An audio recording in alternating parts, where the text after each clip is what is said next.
चिखली तालुक्यात दिनांक 17 व 18 ऑगस्ट रोजी झालेल्या अतिवृष्टीमुळे तलाठी व कृषी सहाय्यक यांच्याकडून झालेल्या शेतकऱ्यांच्या शेतातील पिकांच्या नुकसानीचं सर्वेक्षण करून सर्वेक्षण याद्यांचे ग्रामसभेमध्ये वाचन करण्यात यावे अशी मागणी युवा सेना विभाग प्रमुख शिवाजी शिराळे यांनी एका निवेदनाद्वारे तहसीलदार यांच्याकडे केली आहे।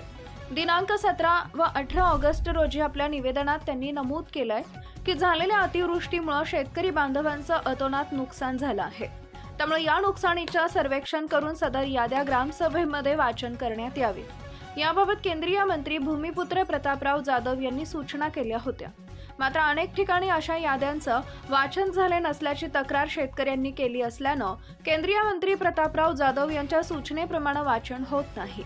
तरी आपल्या अधीनस्थ सर्व तलाठी व सहाय्यक यांना ग्रामसभेत नुकसानग्रस्त शेतकऱ्यांचे यादीचं वाचन करण्याचे आदेश देण्यात यावेत। तसेच शेतकऱ्यांची नुकसानीबाबत कोणती तक्रार येणार नाही याची काळजी घेण्यात यावी अशी मागणी करण्यात आली असून मागणी पूर्ण न झाल्यास आंदोलनाचा इशारा देखील देण्यात आला आहे। निवेदन प्रतिलिपी केंद्रीय आरोग्य मंत्री तथा खासदार बुलढाणा लोकसभा मतदारसंघाचे नामदार श्री प्रतापरावजी जाधव यांना पाठवण्यात आले असून निवेदनावर उपजिल्हा प्रमुख शिवाजी बापू देशमुख, शिवसेना शहर प्रमुख विलास घोलप, शिवसेना नेते काकडे साहेब, कुटे सर, अनिल जाधव, समाधान जाधव, अमोल ढोरे, आशुतोष हाडे, दीपक गरड, राम देशमुख, विनोद वानरे, राकेश चोपडा, पवन चिंचोले, राजू गायकवाड, नारायण गरड आदींच्या स्वाक्षऱ्या आहेत।